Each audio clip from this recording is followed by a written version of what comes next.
Brian saw it, and he doesn't even know what it is. That's not true. You know what they say about gloves? If it doesn't fit, you must acquit. This podcast is over. If our hands were shaped like monkey hands and we had the curled fingers and everything, it'd be awesome. Just whatever glove you wanted. I'm Grand Bench, the Fly Ninja, and you are listening to the Drop Jaw Flies podcast. Welcome to the Drop Jaw Flies podcast, your source for fly fishing talk, tips, and stories. In this episode, we learn about the rugged, packable, most versatile hunting and fishing boat from Flycraft. Brian Call and I sit down with Ben Scribner and Brandon Collette from Flycraft to discuss it all. We first spent a day on the water with those two guys catching fish and had an absolute blast. We experienced firsthand how rugged and sturdy, yet packable and portable the Flycraft rafts truly are.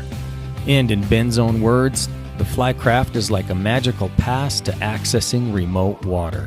Stay tuned for our discussion. We hope you enjoy our podcast. You can subscribe to us on iTunes, Stitcher, Podbean, and our YouTube channel. I'm Chad Nelson, and here is today's podcast. Okay, folks, welcome to the Gritty Bowman podcast. Today is also the Drop Jaw Flies podcast because I am in Utah with my good friend Chad Nelson of Drop Jaw Flies. And we went fishing yesterday with these two cool cats, Ben Scribner and Brandon Collette, and of Flycraft. And we had a good time. Awesome float. I caught some fish with a fly rod, which hasn't happened in a long time. Quite a few. Yeah. So that was cool. I think I caught 2 good trout, I think is what I caught, and then like 50 million whitefish. At least. Yeah. Yeah. I mean, and some of those whitefish, dude, they were big. I mean, So Brian is now known as the Whitefish Master. yeah, I have skills that they're not easily duplicated.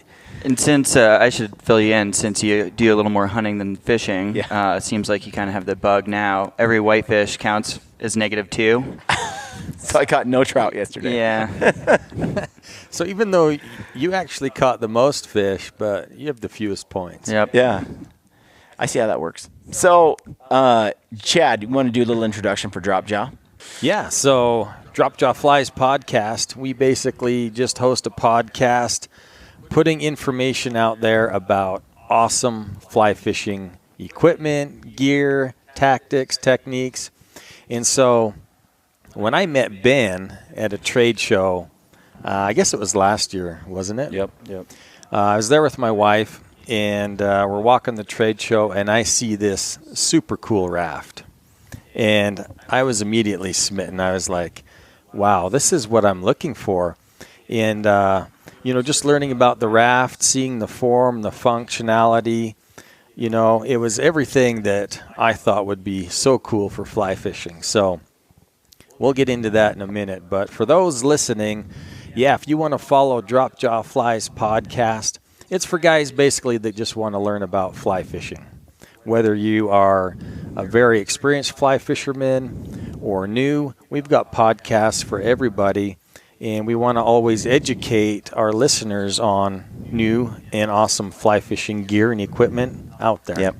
And I thought, with Gritty Bowman, I love fishing, and I used to do a lot more of it years ago when Chad and I were in college together. That's all we did was fish every chance we got.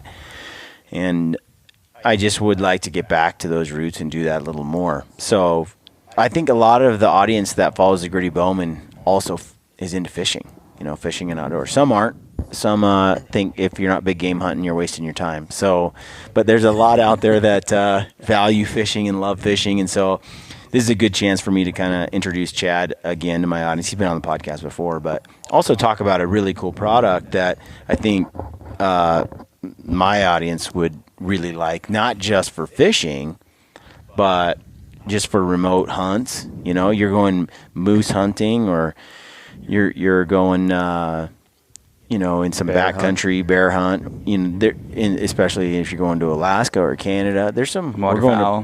We're going to Prince of Wales Island this year, Chad and I, and we're like, if we float down the river in a Flycraft, there's just so many opportunities down there to hunt, not just fish, but to hunt bears from the boat that, and this is doable because we can, and we'll get into this, but we can throw this, in our luggage and take it on the ferry, take it with us to a place like that and actually use it. So we'll get into that a little bit later. It's a little heavier than some pack rafts, but it's also a lot more stable and durable as well. So we'll get into that. But before we do, Brandon, can you give us a little introduction about you? Yeah, so I've been with Flycraft a few years now, and you're from Maine. I'm from Maine. I am and your so people don't hold that against him. That's right. I am your classic Maine ski bum that moved to Salt Lake City 10 years ago. It was supposed to be one winter. Here I am 10 years later. Nice. So, Is there skiing in Maine? oh yeah, it's great. It's just a lot colder and icier. The mountains are much smaller. It can be really fun though. Good enough for all of us to move out here. But yeah, so I've spent my time guiding and working in fly shops and then working throughout the industry. And I remember before I started working at Flycraft, I saw Ben at the first show he ever did, and he had a few boats out and he was kind of debuting them, and I was like, wow, that is the coolest thing. And I couldn't get a word in because he was just getting slammed with people. Yeah. So I ended up linking up with him and using the boats and just fell in love with them before I started working here, and it was like, well, kind of need to be here. Let's make some things happen. Nice. So it's just been a game changer for me because I was driving a Subaru at the time, but just total fish bum. All I want to do is fish, but I couldn't just tow a drift boat around whenever I wanted, and around here there wasn't a lot of use for it. Right. So then all of a sudden, whether I was on the big drift boat rivers in Montana or all the small stuff around here, I was fishing. That's neat. Yeah, that goes to the versatility of this whole boat thing that we're going to get into. So, Ben Scribner, tell us about you. Well, I got involved in the outdoors at a young age. I had an aunt that would take me camping a lot, and then I had a really great scoutmaster. Nice. So that kind of really ingrained a sense of loving being out in the doors. Excuse me, outdoors. In the outdoors, yeah. Anyway, but got into landscaping out of high school. Then I got into real estate, and I would fish every chance I got. I was just obsessed about it, and I loved just floating on the river. There was something about it, and I kind of just had an idea for a boat that wasn't out there, and being kind of I guess someone who tries to make stuff happen, I was able to create a prototype, and that kind of, once that happened, it kind of changed my direction in life and started moving forward with Flycraft. So, how long ago was that? The first prototype hit the water almost 5 years ago. Okay. Yeah. So, dude, we talked about this a little bit yesterday because we went fishing yesterday on the river that shall not be named. That's right. And we caught a slew of fish, and you and I were on the same boat most of the day, and we got to talk about everything.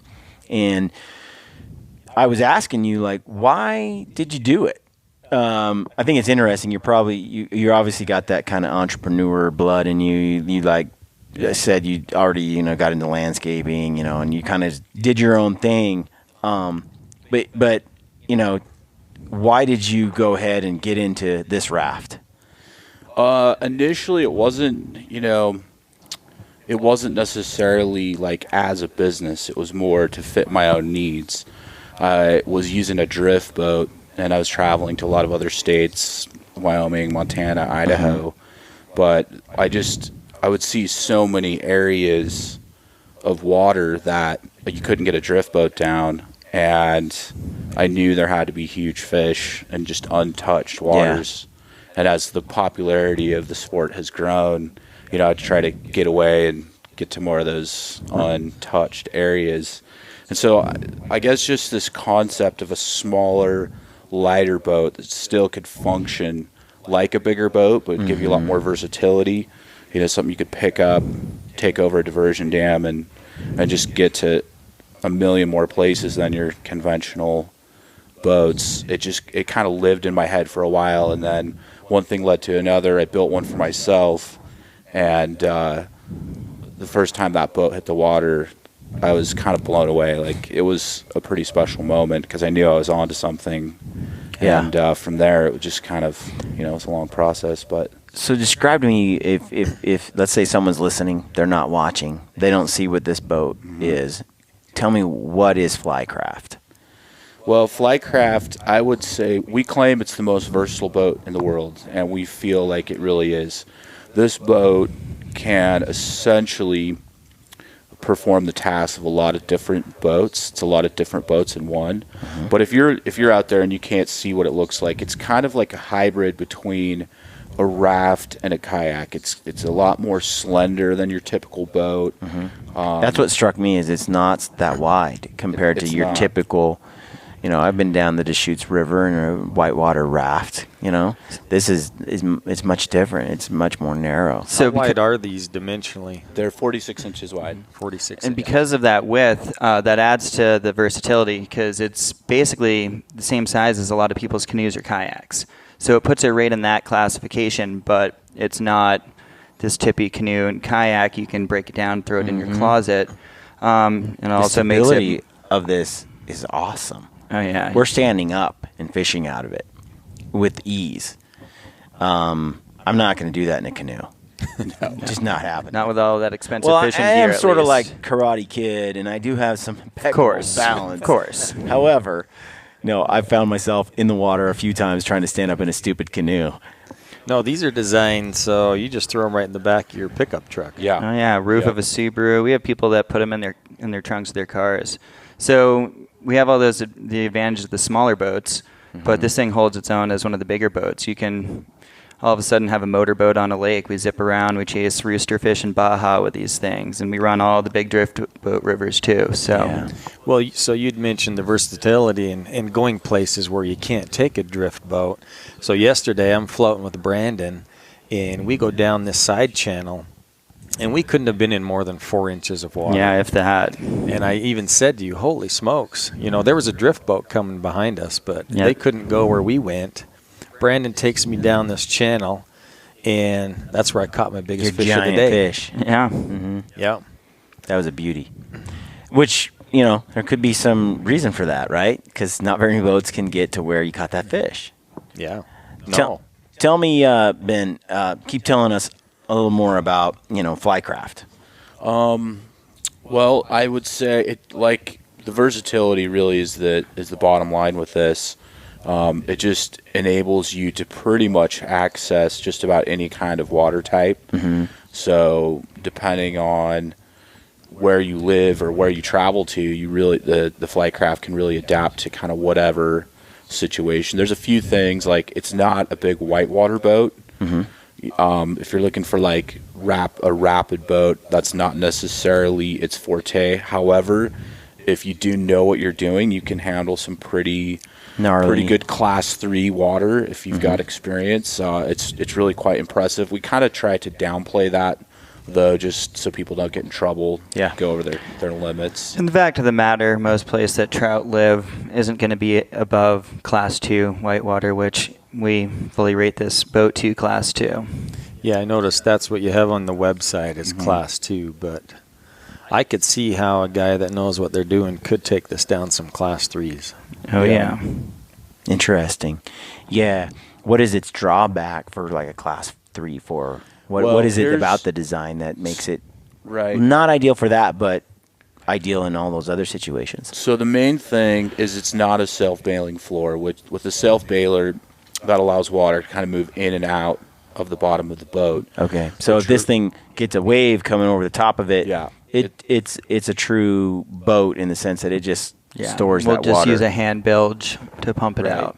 Okay. Now, you still rarely, you're not going to get water in the boat from like necessarily taking rapids. It's that getting in and out of the boat and letting your feet drip off is essential. The rapids, you can actually maneuver around those and really keep the water out. That's a lot less of a problem. But with the self-bailer, the boat is going to be a lot more sluggish. You're gonna have a lot of water in the boat. It's not gonna track nearly as well, and that's a huge advantage, I think, for this smaller boat. The tracking is really impressive. I got on it for just a half hour, 45 minutes, and right off the bat, it was really easy to manage and control and direct, and with the oars and stuff, it was fun. Oh, yeah, it's a little sports car. It's very responsive, and then keeping the floor sealed when you want to go motorboat style means you're not having water rush in the floor while you're trying to motor, so it's a lot more efficient that way as well. Because you do have a motor mount. Yeah. You can put an engine on this thing. Yep, we run a lot of small gas and electric outboards. We quite often run a 2.3 gas outboard on the back. It's kind of our favorite, and it zips. What's the largest motor you would say guys could put on here? We rate it at 30 pounds, anything up to 30 pounds, and really you don't want to put anything bigger than that on there. There's a certain point where the boat will track and be efficient, and if you put more horsepower on, it's just going to kind of push through the water. It's kind of similar to a drift boat. Yeah. But, down at sea level, I'd say in Baja with one person in a boat With that 2.3. 2.3, I would guess I could do maybe 8-9 miles per hour. Brandon and I were contemplating whether we could pull him on a wakeboard behind it.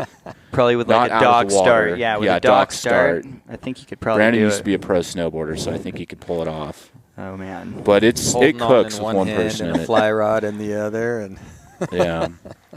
But that just essentially opens up a ton more areas that you can use this boat. I mean, Right. it's really pretty. It just goes on and on. So, yeah, all of a sudden you have a motorboat that you can throw in the corner of the garage when the toys start building up, or, get into it at a fraction of the cost of a boat and trailer and other outboard. So the reason you opted for not going with the self bailer is for that maneuverability, that Yep. all the pros Maneuverability, that comes from tracking, that. a higher draft, the motor capabilities. Fly fishermen have learned that rafts are sluggish, and there's a place for them for sure, but they're known to not be as great for that application of fly fishing. You can't slow yourself down as well, and they can be a little more work. So Ben really wanted that drift boat feel, and this thing is just... Dude, that's what this feels like. Like, yeah. you just put the oars in a little bit as you're going downstream and do a little pull, reverse against the current, and you can just kind of float in the same spot. Yeah. Like, it just stays there. That's pretty cool. I didn't expect that. Oh, yeah. Another huge thing that adds to that is we were talking about the floor, and when you pair that sealed floor, not having water come in, with the floor being built out of that stand-up paddleboard material, this floor is insanely rigid, so when you have that sealed floor and that board-like feel under your feet, you really do get that drift boat feel. it was amazing. When you told me that was inflatable, I couldn't believe it. I mean, standing on it, it feels like it's a sheet of plywood almost. Oh, yeah. The rigidity. So on that note, this boat collapses. Yeah. How small, cubic inches wise? I mean, basically, is it Honda Civic trunk, or is it like, yeah? Yeah. Oh, yeah. We Wow. put it in a Toyota Tercel trunk, Yeah. and it's a full load. We probably could have gotten a little tighter. It just depends. You got to roll everything and down and be precise. But yeah, it compacts down really quite small. In fact, you can split the boat up and check it on an airline. 2 bags is what we Two normally bags, do. You're going for about 2 50-pound bags. And I've seen you guys put it into 2 backpacks. So Yeah. if you're going backcountry with a buddy, Yeah. between the two of you, you can take it deep. Yeah, exactly. We So you're talking about 50 pounds each? a couple 50-pound loads. We were in Alaska and we floated down this river, and we had to hike the boat about a mile to a lake where we were going to get picked up, and basically it ends up one guy's carrying the raft, and then the other guy's going to have the frame and the seats and the oars and stuff. So Nice. it's not like one of those 6-pound pack rafts, but it's nice that when you need to do that, you can do it. Plus the storage capabilities. A lot of people don't have room to store like a drift boat or something. They can break this down and put it in their closet. Right. How long does it take to blow it up? I think I think Brandon can blow it up in under 3 minutes. So Ben and I shot a video once someone wanted to see us set it up, and we were like, let's time ourselves. We're pretty good at it, granted, but it took us 6.5 minutes. Ben put the frame together while I inflated the boat.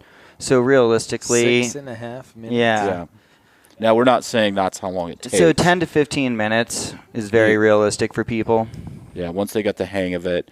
Once you get a boat, it shows up. There's some initial setup.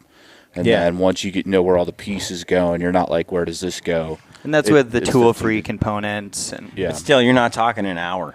You're not talking 30 minutes. You're talking 10 or 15 minutes. Yeah. And you've got a boat. Yeah. Oh, yeah. People love them for RVs, too, because, they want to take their trailer with them, but they don't want to tow a third boat. And so this can break down and fit in their little compartments. Dang. So that is so versatile. It really is. What do you give up when you go that light?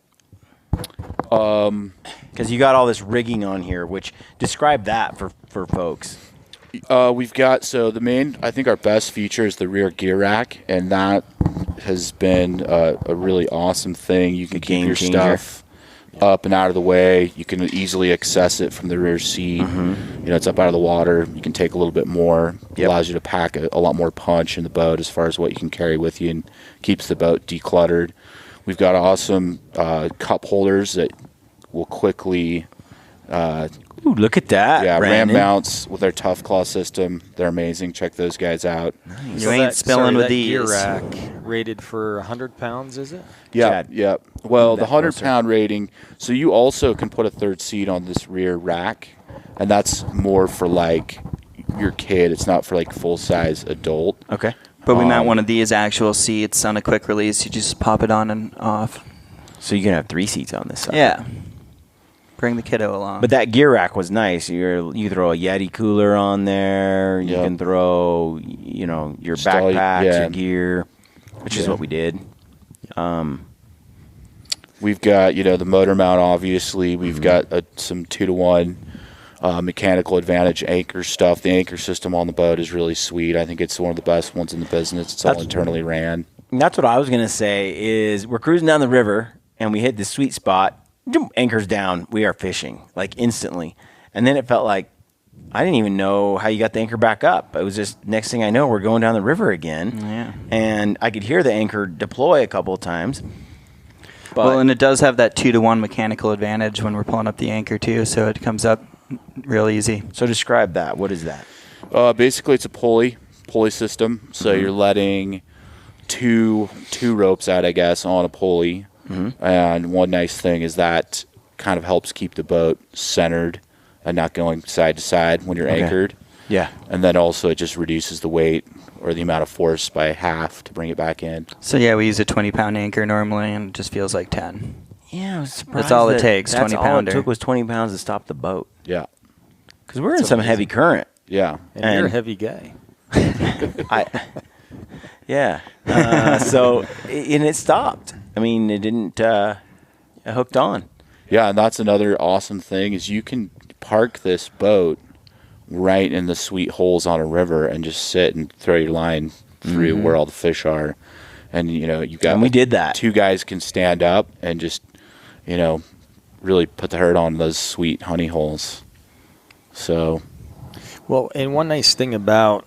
So the design of this boat and the width is as you're floating down the river, it's just the right width that you can stand with your legs braced against the side walls of this raft, the seat behind you, and you have all the stability that you need to stand and fish while you're floating down the river. Exactly. And another point to add to that is the front of the boat has a reverse lean bar. So... you can basically wedge your feet out against the tubes, like you were saying, slightly lean back against that behind your calves, and you can really lock yourself in. And then an advantage of that is you don't have anything in front of you. You've got a better range of motion on your fly rod. You don't have anything that's going to catch your line, and it just gives you a lot more, I think, room to work with Yeah. And I think it makes you a better fisherman. Well, and I've floated, or I should say, I've fished out of drift boats a couple times in the last month, and I think my line tangled more fishing out of a drift boat than it did this raft. Now, certainly drift boats are great and they have their place and purpose, but I wasn't snagging my line on anything fishing out of this raft. Yeah, and that's definitely something when we were designing it we knew was essential just from a lot of experience. You got to keep that front area super tangle free. But yeah, that's all on purpose because that's a big deal when you're fishing out of a boat. And you'll see that throughout the whole boat. Anything really that's been designed that's been kept in mind. And we risk it a little bit on the cup holders, but that's worth it. But yeah, Yep. very very tangle free boat design here. Yeah, cup holders, that's a must. Oh yeah. Yeah. So Chad, tell me, you do a lot of bank fishing. You and Jason, you'll cover. The other day, you covered like a 10-mile round trip, hiking, bank fishing adventure. Yep. So how does that compare to what we did yesterday? Well, I mean, so the bank fishing, that was on our reservoir. Mm-hmm. It's yours. You own it. Yeah, that's right. We call it our reservoir, but that's where we go often, right? Yeah. And there's some big fish up there. But there's no way we could fish where we fished yesterday without a Flycraft or a boat, right? Mm-hmm. We hiked, or how far did we float? 7 miles? Yeah, probably about 5 or 6. Yeah, so you're talking 6 miles down, 6 miles back up the river if you wanted to cover that ground. Yeah. So this gets you into a lot of places that you otherwise couldn't go if you didn't have a boat. And certainly where Jason and I fish, there's days we don't want to hike 10 miles, but we have to get back there if you don't have a boat. Yeah. The hike back's always the toughest. It's the worst. Oh yeah. You're coming out at night, it's dark, and you're tired because you fish all day, but... Yep, the death mark back to the truck. Yeah, we Death talked about that a march. little bit yesterday. Ben and I, on the boat, like, there's a different quality of experience that comes from each. It's not like bank fishing and hiking is bad. That's a great experience. Oh, yeah. But the boat offers a whole different feel, which is one of just serenity and peace as you're like drifting along. Like we had we parked one truck at the end and one truck at the head where we put in.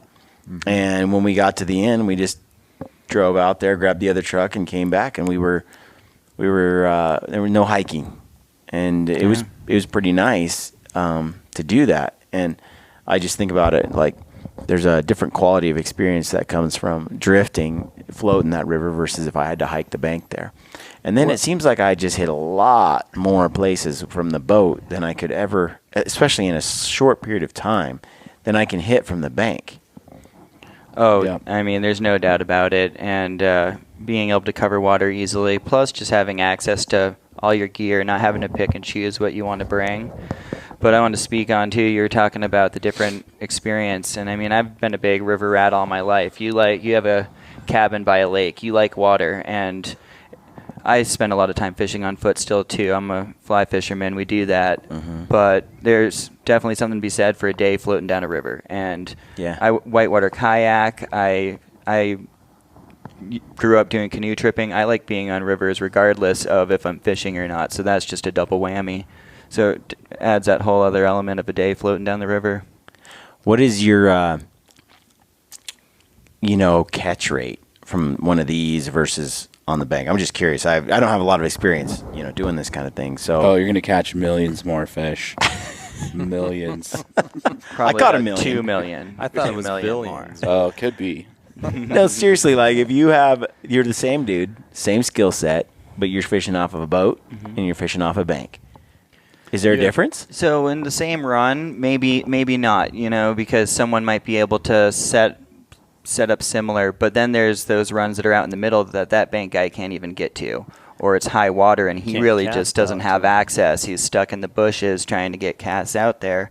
And then there's the whole element of just like getting down those side channels that are harder to get to and explore. So They might be private property as well. They might be private, and Oh, you're yeah. legally floating through. Which is a topic in our, community, especially fly fishing as well, where certain states, like, there's access laws, right? Like, you can't drop your anchor in some places, and some you can, but some you can go down through a river that goes through someone's property. You just can't get out of it. Right. Yep. And that's how it is here. I mean, that's going to give you access to a huge chunk of river that you could not otherwise fish. Exactly. Absolutely. That's a huge issue. This boat, if you're just looking small streams and stuff that you couldn't access without a boat, even if you had a boat, this boat will go down a lot of stuff that most other boats won't. So it really, the way I look at owning a Flycraft is kind of having a magical fishing pass.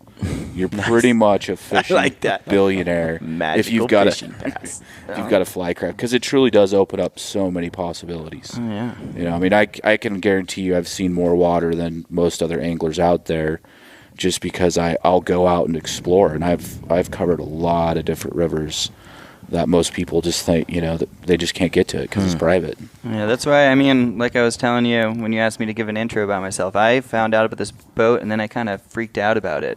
I mean, I've been a whitewater guide for years. I've fishing guide, rode drift boats, all sorts of boats, and I got in this and I was like, wait a minute, this is drastically different.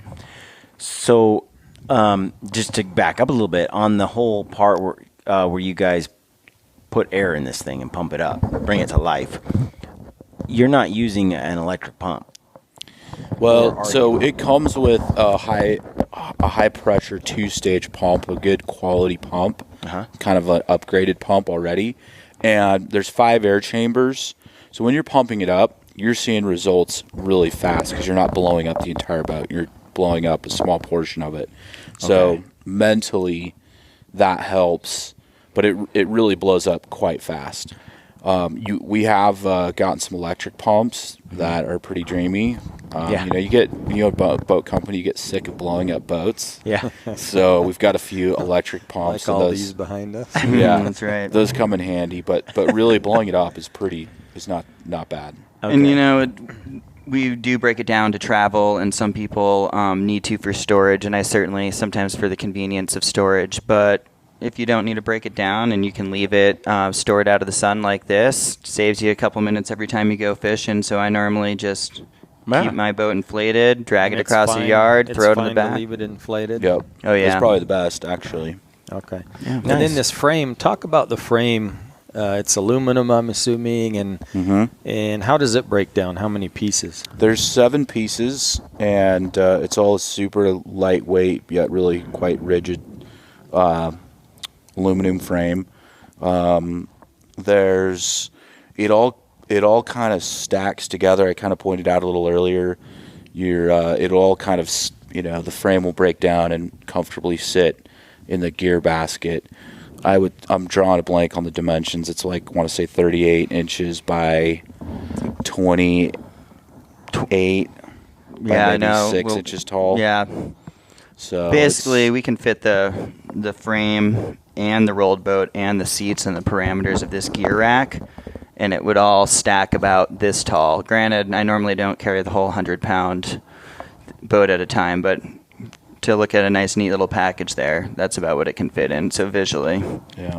It also just kind of slides together. We leave the anchor rope threaded through it, so you don't need to thread that each time. That saves a lot of pain in the butt. Yep, frame's connected with tool-free thumb nuts, so you don't need wrenches. They just come off real easy, and then we normally put quick releases on the seats. So these seats, I'm too comfy right now to get up and demonstrate, but you just press a little lever and they slide on and off. Nice. And then, so we've talked about the gear rack, cup holders. What are some other accessories that guys could buy to go with this? We've got there's a port in the back for a GoPro mount. Yep. Which some people are into, some people aren't, but you can get some really killer shots. It's like a selfie stick on the back of your boat. Yeah, and then you put it on Instagram. Totally. And you could run anything. You don't have to use a GoPro. No, any camera that you want to mount. use like a flashlight if you're floating at night. Yeah, it's got a 1/4-20 mount, so mount anything you want with it. I was getting all creative in my mind, like what I could mount to that. Yep. But yeah, so we had I'd that. mostly put a Gritty Bowman flag up the back. Oh, and yeah. be like, I'm coming down the river. Get out of the way. Well, if you've got 2 kids, you could lash your second one to the back mountain. That's right. I think a guy could duck hunt out of this. Oh, Well, well, I people mean- do it. Yeah. I mean, I've been thinking of, since I seen it, I'm like, and with this rig, maybe you could even put a blind right over the top of it. And You totally could. Then The nice you've got thing- a floating like death ship. Oh yeah, I like it. A lot of decoys in this thing. That's right. Plus free floating Because drivers and blasting. I've backpacked into some water, big old puddles that are way out in the middle of nowhere, and we would backpack float tubes out there and flippers, and it would be like freezing. That's cold. And yeah. then you got your insulation on best you can, but you're submerged in the water in a float tube with our little gun, and there's no place to really put anything extra. You're dragging your decoys across the water in a mesh sack, but we would slay the ducks doing that. But this, man, your buddy puts on and you put it on, you like just backpack in, and spend a couple of days like just floating those puddles. Well, looking at this, I'm pretty sure you could bring your sleeping bag and lay right in the bottom of Oh, this. it's so comfy. Yeah. And wait for the ducks to come. We've done that in numbers. Yeah, so you could take the frame off, and you could. I'm not a duck hunter, Yeah. and so correct me if I'm wrong, but you could probably use it as a layout blind. Yeah. You could just camo it No, up. I think you could. Another thing that we kind of toyed around with. It's like a floating island where you don't normally have an island, right? I mean, it's a floating island. It's Right, like- and you have a lot of stability for you moving can around, stand spending up time in the this boat, thing, shooting. so you could stand up to shoot. You don't have to. And actually, that reminds me, I should probably mention how dog friendly this is, because if you're duck hunting, hopefully you got a good dog with you, right? And They can hop on the deck. Yep. Yeah. Put a pad down on the deck. They can run around in this. The stability of this boat's awesome. I grew up canoeing. I feel pretty stable in a canoe, bracing and stuff. Like I said, I'm not taking all my expensive fishing gear that way.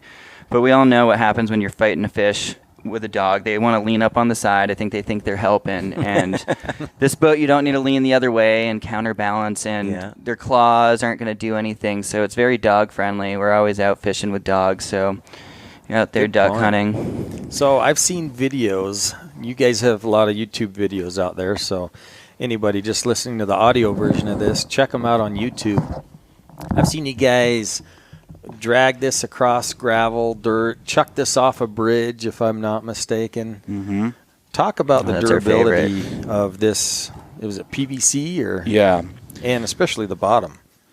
Yeah, you got it. So when this started kind of evolving into potential business, one thing that really was important to me is having a real rugged, durable product, especially if it's going to hold air. And I'm really hard on all my gear. I don't baby it. I use it. I think every outdoor guy is. Everybody but Brandon. Just kidding. And let's not downplay how actually tough Ben really is on his gear. No, yeah. No, I'm he is the ruthless. perfect Flycraft tester, honestly. Yeah, I'm brutal on these, but really, we tested it a bunch, and it had a very long, I guess, evolution because we'd created it, but we didn't really have the experience to launch it really quickly because it's a whole new world, creating a retail or a product and getting it to the market. So there was about 2 years of real heavy R&D and testing, and basically just through use, we saw the weak points, and we were able to address those and make sure we had just a super solid product right out of the game. And I think that really not knowing how to bring it to market was a blessing because it gave us that extra time to really spend with the R&D and really, putting it through its paces and make sure it would hold up. And it was a real rugged boat. And it is designed to be drug around. Mm-hmm. You don't want to just drag it, but when you need to, certainly go ahead and do it. The boat will last an incredibly long time. We don't, who knows how long. We couldn't really give you an accurate picture of that because we don't know. We could guess. But if you take care of it, this thing is going to last quite a while. But it certainly will take that punishment and abuse. Well, yeah, if you advertise this is rated to go in 3 to 4 inches of water, there's guys out there that are gonna try to take it through 2 inches of water. Right. Well, and so in that R&D process Ben was talking about, and joking about Ben being tough on gear, but this boat really was tested a lot before it was ever even brought to market. And through that, he discovered you add extra layers of PVC. I mean, it's definitely overkill on the bottom of the boat, but that whole bottom of the boat's actually 2 layers of PVC. And then there's additional skid plates in each corner protecting it more. And these were things he figured out, wearing out the corners of the boats. That's where the contact normally happens. So patches were added there. Skid plates. What do you mean? It's just more of this material added on there to help protect the boat where most of the wear happens. Gotcha. And these are the things, as the boat was tested, they were found out. Cool. So as we were driving over here, I thought of a question I wanted to ask you guys, and that's your most memorable experience in a Flycraft, maybe some epic trip. And I know you guys have one coming up. You guys are headed to the Amazon in a few weeks, which is pretty cool. Yep. And you're taking a Flycraft with you. Yep. So we're going to want to catch up with you on that trip. Yeah, that should be quite the experience. We're looking forward to that. Man, it's hard to say because I have had so many amazing experiences on this boat. It'd be really tough to pick one. But I guess the first time that I hit the water in this, and I was on the lower Provo, and just kind of realizing like what it was doing and what I was able to do on that very first run definitely sticks out in my mind, just because I knew the possibilities were endless. After the first 5 minutes of getting a feel for it and how well it performed. But other than that, I mean, man, I've had so many good times on this. It's hard to just pick one. Well, like a Dr. Frankenstein moment, like it's alive. Like your thing, like actually worked. The thing you worked hard at designing and engineering and coming up with, all of a sudden, it's like, oh my gosh, my vision is actually a reality. And sometimes we design things, and then you get them out there, and you're like, gosh, this wasn't such a good design. Like in my head, it made sense, but in reality, it doesn't. But when it does, it's got to be a cool feeling. Yeah, it really is. Well, Brandon let me get on the oars yesterday, too, for half hour, 45 minutes, and I felt like a pro.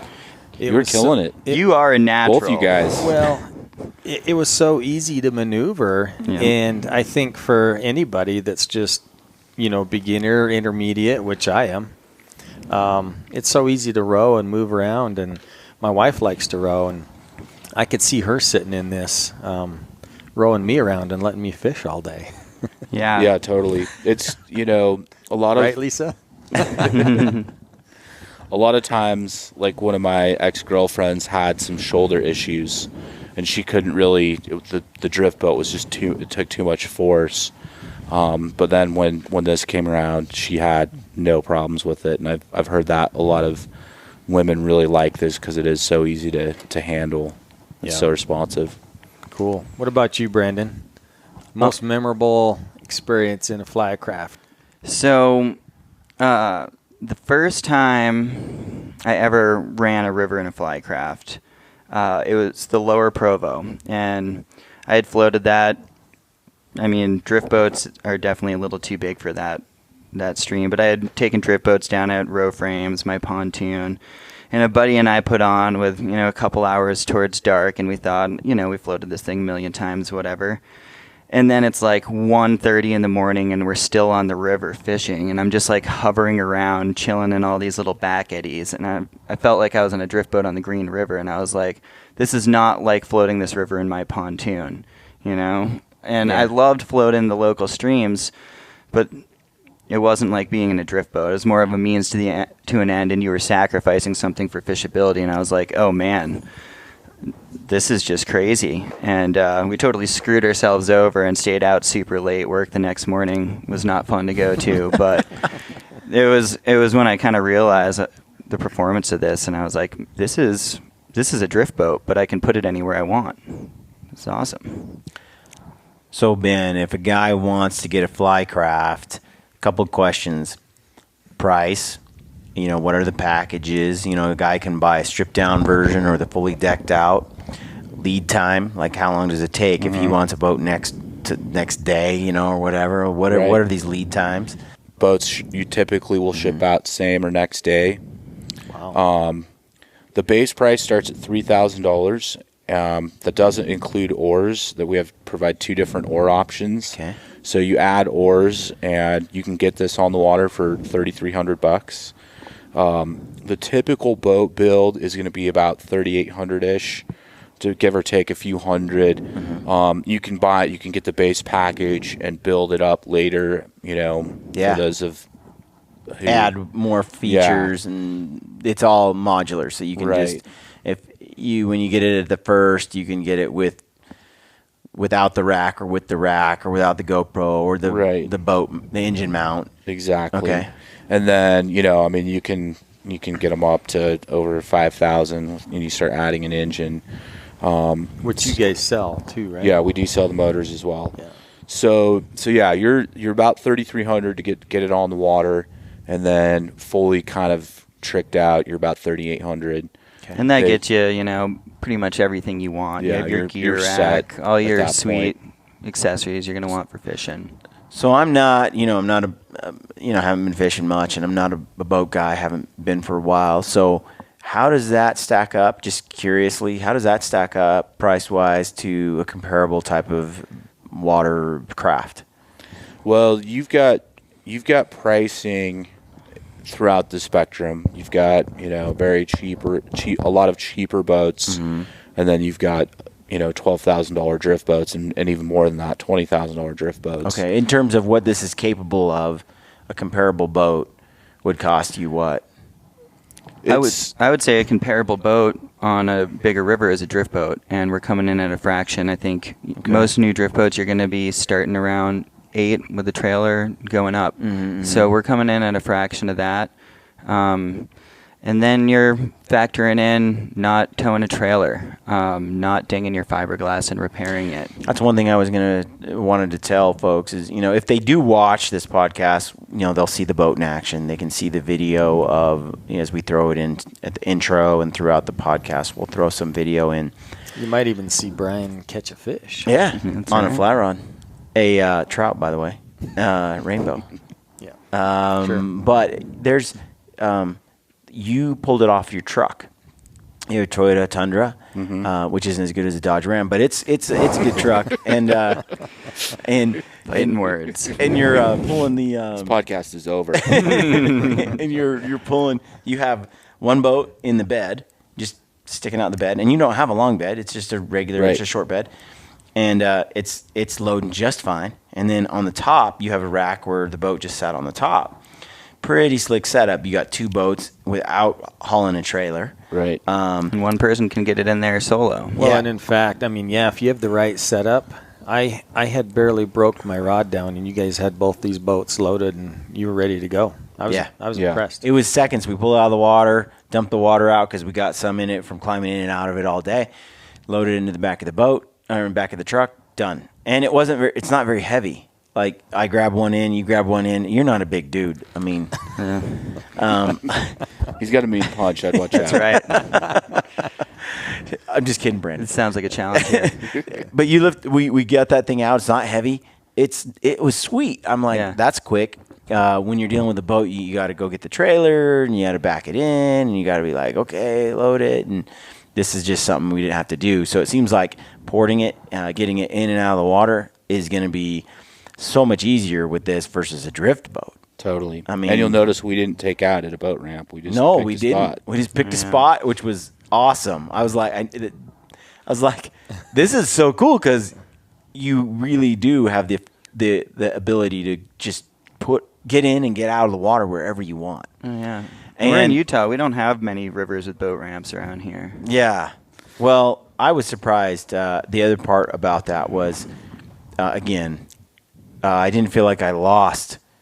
You know, I've been in a drift boat a couple of times. I didn't feel like I lost comfort or stability or anything in this versus in a drift boat. So that was cool.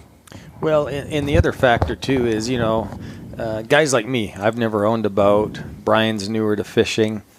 I would be intimidated to go out and buy a drift boat today. Maybe I'd like one, maybe I wouldn't. I don't know. But I don't know how to row those things, maneuver them. That's a lot heavier of a watercraft to try to maneuver and to take out for the first time. This, man, I can do. If I got a drift boat, I'd want it to be like old and banged up because that's what I'm going to do to it. You know what I mean? Like, I hate the idea of getting something nice and then beating the tar out of it. This, though, I feel like it's built to take a beating. Well, and that's why if you are new to rowing, new to boating, one, we were talking about how easy this is to row. You know, only drafting 3 inches and being 100 pounds, it just zips around. But it's forgiving. You can bang it into a rock, and you're not doing fiberglass repairs every night or making your friends cringe. That being said, it's also the expert boat. That's why, we have a killer pro team. You have guys like Rich Strolis, Lance Egan, George Daniel, Alex Lafkes, all been fishing on drift boats forever, and they just love these things.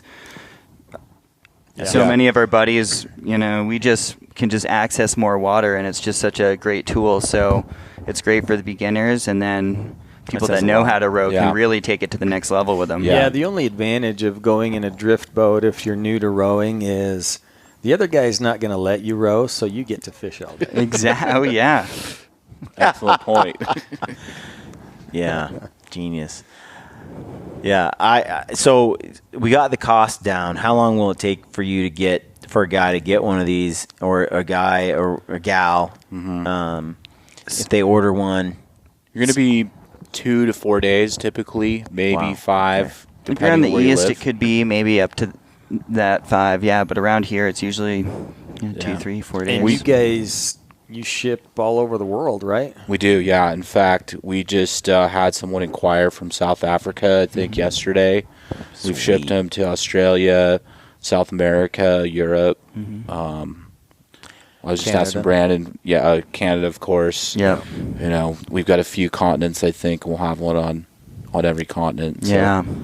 That's kind of cool. It's cool because they break down so much. They're pretty easy to ship.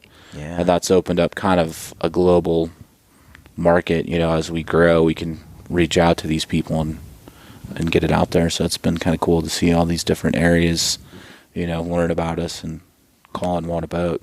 Yeah, and then people can just give us a call or shoot us an email or just place the order on our website. And what is your website? Flycraftusa.com.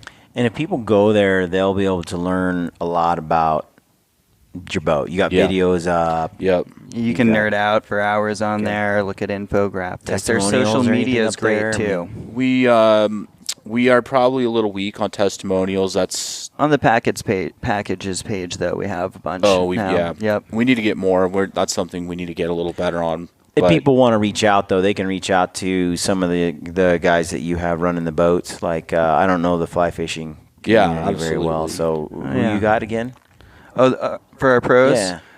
George Daniel, who's out of Pennsylvania. He's the best-selling fly fishing author of all time. Yeah. So he's a big dog. Ridiculous fisherman, watching that guy fish. And then back east, we also have Rich Strolis. Okay. Big streamer guy. He's out of Connecticut. And then right here in Utah, we have Lance Egan, who Lance and George have been on the U.S. fly fishing teams competing for years. And then we have Alex Lafkes in the Midwest. Yeah. I would say one of our biggest growing points, though, is word of mouth. Like, our customers love these boats, and that helps us sell quite a bit more. Yeah. Because, they're so much fun. So, if people want to get some photos or follow along on your Instagram just to see kind of, what Flycraft does, you guys post stuff pretty regularly. Mm-hmm. Get on the water and you share your stuff. Yeah. Yep. That's how we get to rationalize getting out of the office sometimes, going fishing. And that's at Flycraft? At Flycraft USA. Yep. And then we're Flycraft on Facebook. We just posted a new video last Friday. So. We'll put some of that in our show notes for the podcast so people can, just one click and check it out. Posted a new video fishing your flies, actually, is what we posted last week. Right. George video. Daniel and Lance Egan were out here and fishing some drop jaw streamers. You caught a big fish yesterday on one of those fat streamers. I was pumped to I mean, Chad busts out this big fly. I'm like, that It's thing looks big, like it should dude. be in my muskie box. I'm throwing this on a 6-weight. And yeah, beautiful. Cuddy ate that thing. That was fun. Well, the nice thing is, once you catch your first fish of the day, the pressure's off. Then you can tie something big on and just go for something big. Yeah. It was a nice fish, but it wasn't as big as some of the other fish you guys caught. And, I mean, that thing ate a big streamer. Yeah, That's what we said on the way home. I asked him, I'm like, is it normal for a fish that size to try to eat a fish that size? And Chad's like, fish are cannibals, man. They'll get in over their head sometimes. Yeah. Well, sweet. Do you guys have anything new coming that you want to talk about or can talk about, or is it top secret? Mostly, we have top secret stuff. Yeah, mostly it's top secret. We before we launch anything, we want to make sure that it's, we can be proud of it, put our name on it. We do have some things in the works, some other products that are at I think a better price point for people wanting to get on the water, as well as some more accessories. But until we get a little further along, probably want to keep that under wraps. Yep. So we'll let you know. I saw it yesterday, folks, and no matter, you can put me under like Chinese water torture, it won't matter. I won't tell you what it is because Ben and I are friends, and I won't divulge. Brian saw it, and he doesn't even know what it is. That's not true. I pretty much recognize it right away. It's a really cool thing. I've never seen it, designed like the way you guys are doing it. So it's a pretty exciting new product that we will talk about at a future date when you're ready. But yeah, it's very innovative, Awesome. Mr. Scribner. Well, thank you. Well, we had a great time yesterday, guys. Yeah, we did. It was so fun to it was fish awesome. out of these Flycrafts in the water that will not be named. That's In the right. secret river. Yeah, that's sweet. We got to show you some cool water while you were in town. Yep. And Hopefully we can do it again. it feels really cool to catch a fish on a fly rod. There's just the way it bends, and you can just feel it, and you're holding it up. And I had a blast. Well, catching them and landing them are two different things. Okay, so I struggled a little bit with that, but then I noticed other people did too. Like, I mean, not me. But. you had a hog on, and I didn't. We were trying to net him, but Well, that didn't was have your him. fault, Yeah, not Ben's. well, I'm not sure. It was touch and go. It was, There's always an excuse somewhere in fly fishing that you can blame, dude. There's a few nice fish that got off yesterday. Yeah, I had a hook straightened. Well, what surprised me is I've never seen fish that large caught in a group like I've gone out where people catch like 10 and 12 inch trout and some maybe 13, 14, but we caught really big trout, fat pig trout. What did we catch? We caught cutthroats and Rainbows and browns. yeah. So that was really neat. The fish were gorgeous, but I just haven't been, and I'm just like, okay, it's a combination of skill. I'm sure the location where we're fishing. Of course, you can't catch big fish if there's no fish in the river you're fishing. But it just had it's just a really neat experience. I fished when I was in college. I did fish in Jackson Hole up near Yellowstone and up in there, and Chad and I fished on this Henry's Fork of the Snake, and we got into where there's big fish, but we never caught fish. Not never, but we caught fish like we caught yesterday. We caught fish like that once every 10th or 12th trip.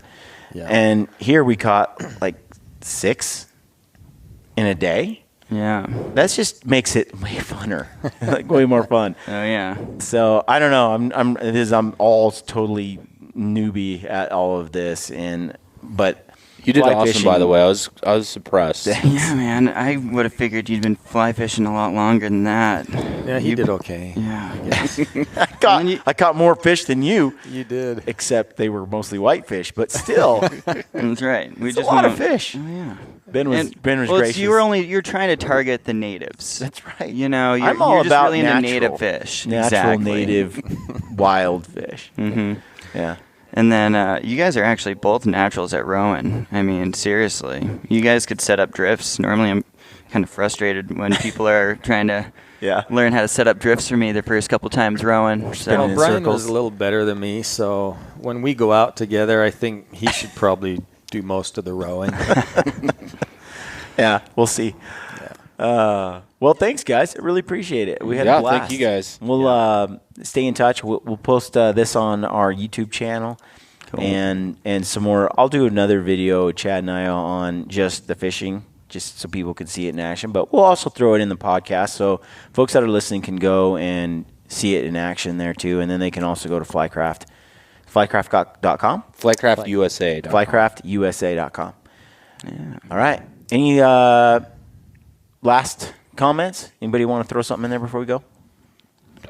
Thanks for giving us the opportunity Yeah. to come on your show. We had a great time, and hopefully we can do it again. Yeah. yeah, All well, right. hey, thanks for the Yeah, excuse to be out of the thanks. office yesterday. That was You're welcome. awesome, and Thank you. hopefully we can all fish sometime again soon. For sure. Maybe do some hunting. That's right. With a bow. Absolutely. Oregon. I am Or any- intrigued. I'm not biased. You can hunt with anything you like. But I think getting outdoors is awesome. So do it. All right. Killer. Stay gritty. Nice. Thanks, boys.